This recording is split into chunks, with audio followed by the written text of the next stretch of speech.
বন্ধুসকল যিকোনো প্ৰজাতিৰ মুৰ্গীৰ ওজন অতি সোনকালে বঢ়াৰ কাৰণে কি মেডিচিন খুৱাব লাগে, কি দানা খুৱাব লাগে, কেনেকুৱা দানা কি দানা খুৱাব আপোনালোকে অতি সোনকালে গ্ৰোথ আহাৰ কাৰণে কি মেডিচিন খুৱাব, আজিৰ ভিডিঅ'টো এই বিষয়। সো স্কিপ নকৰিব, সম্পূৰ্ণ চাব যে কি মেডিচিন আমি খুৱাম অতি সোনকালে ওজন বঢ়াৰ কাৰণে, গ্ৰোথ আহাৰ কাৰণে কি দানা খুৱাম। যিকোনো মুৰ্গী সোণালী, ব্ৰইলাৰ, কয়লাৰ, আড়ায়াৰ সকলো ধৰণৰ গ্ৰোথ আহিব।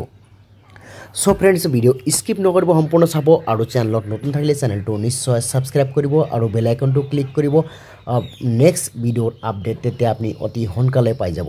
আৰু ভিডিও যদি ভাল পায় নিশ্চয় লাইক কৰিব আৰু চেনেলত সাবস্ক্ৰাইব কৰিলে চেনেল বন্ধুসকল টকা পইচা নালাগে, কোনো লছ নহয়, দুটা এটা কথা জানিবহে পাৰিব।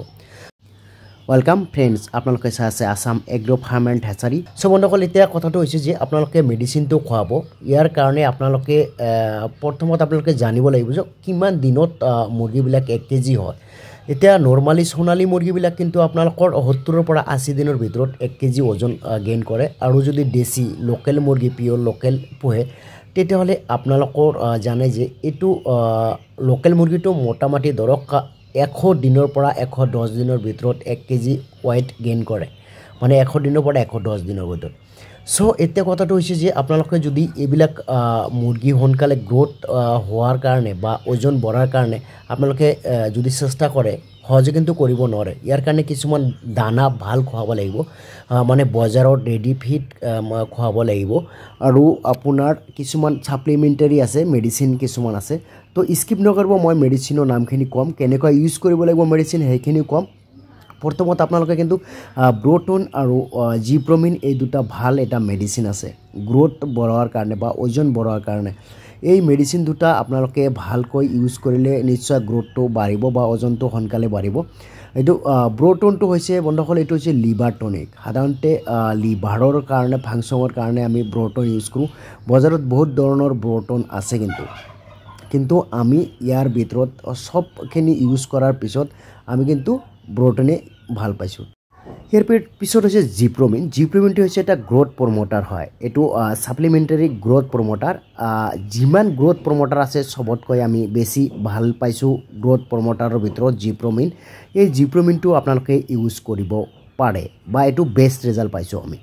সো এইবিলাক মেডিচিন এতিয়া কেনেকৈ ইউজ কৰিব, কিমান ইউজ কৰিব। জিপ্ৰমিন আপুনি 10 ml পৰা 12 ml পাৰ 100 বাৰ্ডৰ কাৰণে, ব্ৰ'টন 10 ml পাৰ 100 বাৰ্ডৰ কাৰণে। এইবিলাক মেডিচিন আপোনালোকে এভৰি হোৱাৰত পাই যাব। যদি নাপায় আমাৰ লগত যোগাযোগ কৰিব, আমি পঠাই দিম।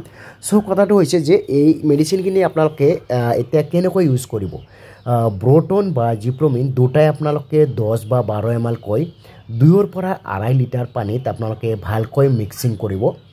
এই পানীখিনি আপোনালোকে কেতিয়া খাবলৈ দিব, এতিয়া যেতিয়া আপোনালোকে এই দুটা মেডিচিন 10ৰ পৰা 12 ml কৈ ভালকৈ মিক্স কৰাৰ পিছত এই মেডিচিনখিনি আপোনালোকে ৰাতিপুৱাৰ সময়ত প্ৰথম যিটো পানী খাবলৈ দিয়ে সেই পানীটো সেই মেডিচিনখিনি মিক্স কৰিব লাগিব। মানে মূল কথাটো হৈছে ৰাতিপুৱাৰ ভাগত আপোনালোকে মেডিচিনখিনি দিলে বেছি ভাল হ'ব। সো এতিয়া আপোনালোকে এই মেডিচিনখিনি যদি ইউজ কৰে প্ৰতি সপ্তাহত 2 দিন বা 3 দিন, নিশ্চয় মই গেৰাণ্টি দি ক'ব পাৰোঁ আপোনালোকৰ ৰিজাল্ট ভাল হ'ব, গ্ৰোথ ভাল আহিব, মানে ওজন অতি সোনকালে বাঢ়িব।